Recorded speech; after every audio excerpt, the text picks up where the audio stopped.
every Star Wars announcement from Star Wars Celebration. Welcome back to Nerdist News, I'm Dan Casey, and today we're breaking down all the biggest announcements coming from Star Wars Celebration. Taking place over the weekend in foggy old London town, Star Wars Celebration brought together fans from all over the galaxy far, far away and made huge announcements in the worlds of television, movies, and animation. We're going to break it all down for you in just a moment. Now, as always, if you prefer to read all about it, we've got you covered over on Nerdist.com. So without further ado, let's get into it, shall we? The Acolyte. Described as Frozen meets Kill Bill, this highly anticipated series takes place over a century before The Phantom Menace during the final days of the High Republic. The series follows a former Padawan reuniting with her Jedi Master to investigate a series of crimes, but they discover the forces they confront are more sinister than they ever anticipated. Footage shown at Celebration showcased Squid Game star Lee Jung-jae as a Jedi Master, Amanda Stenberg as a masked warrior battling Carrie-Anne Moss's mysterious Jedi Knight, and a whole bunch of aliens including a Nemoidian for all you Trade Federation stands out there. All three of you. The footage also included Jodie Turner-Smith's character stating what feels like the logline of the series. This isn't about good or bad, this is about power and who's allowed to use it. The Acolyte also revealed it will have a Wookiee Jedi at long last, someone named Kelnaka played by Juna Sutomo. The show will debut sometime in 2024 and is currently still filming. Next up is Ahsoka. Easily the most anticipated show, especially among Star Wars Rebels fans, Ahsoka did not disappoint with its first trailer. With ancient Jedi temples, Huyang, the Jedi Order's lightsaber smith, played by David Tennant, and what appears to be the world between worlds, the series will deliver Star Wars and Star Lores aplenty. Because it also revealed the live-action debut of a villain the Mandalorian's been teasing all season long, and that is Grand Admiral Thrawn. This blue bad boy will be played by Lars Mikkelsen, who also voices the character in animation. Rebels fans also got to see the live-action debuts of their favorite characters. Natasha Liu Bordizzo as the Mandalorian warrior Sabine Wren, Mary Elizabeth Winstead as the ace pilot and rebel general Hera Syndulla, everybody's favorite surly droid Chopper, and a hologram of Ezra Bridger played by Amon Esfandi.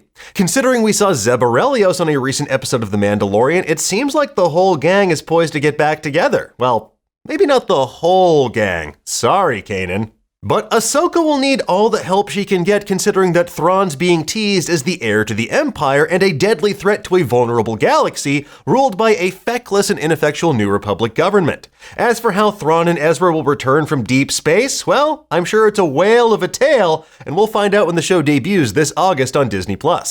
After that is Andor. Folks, the best Star Wars show around teased even more pockets of rebellion fomenting in the galaxy far, far away. During a behind-the-scenes panel, showrunner Tony Gilroy also confirmed the final moments of Andor will lead directly into Rogue One.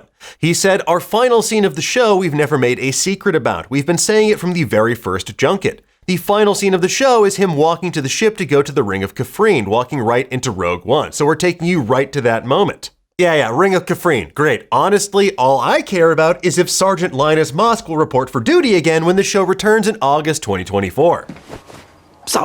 Skeleton Crew. The series created by Spider-Man director John Watts follows 4 kids who make a startling discovery on their seemingly safe homeworld. And of course, they wind up getting lost somewhere in the galaxy far, far away.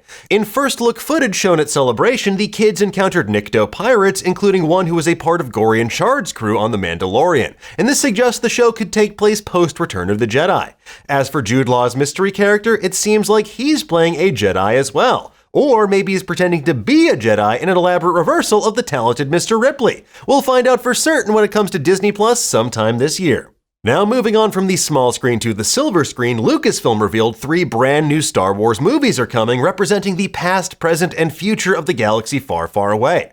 The first is from Logan director James Mangold, taking us back 25,000 years into the past to explore the Prime Jedi. He's the figure who founded the Jedi Order on Octo, and this figure's been teased several times before, including in Symbols on the Floor in The Last Jedi. The real questions are, is he the one who wrote the sacred texts? The sacred Jedi texts! And did he and Luke have a similar diet? After that is a movie directed by Dave Filoni set during the New Republic era, and this will serve as the culmination of several storylines in shows like The Mandalorian, The Book of Robert Fettuccine, and Ahsoka. It'll focus on the escalating war between the Imperial Remnant and the New Republic.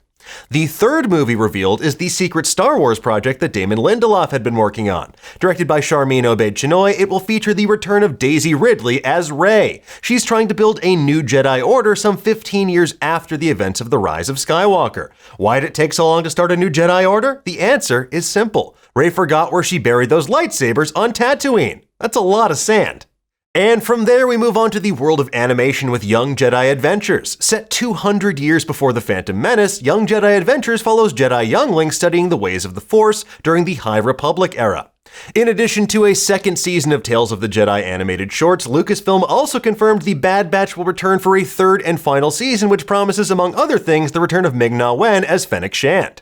And last but not least, Star Wars Visions debuted a trailer, key art, and details about the 9 new shorts in its second volume. The 9 shorts will come from animation studios all around the world: Spain's El Guidi, Ireland's Cartoon Saloon, Chile's Punk Robot, the UK's Aardman, South Korea's Studio Mir, France's Studio La Cachette, India's 88 Pictures, South Africa's Triggerfish, and Japan's Dart Stagio.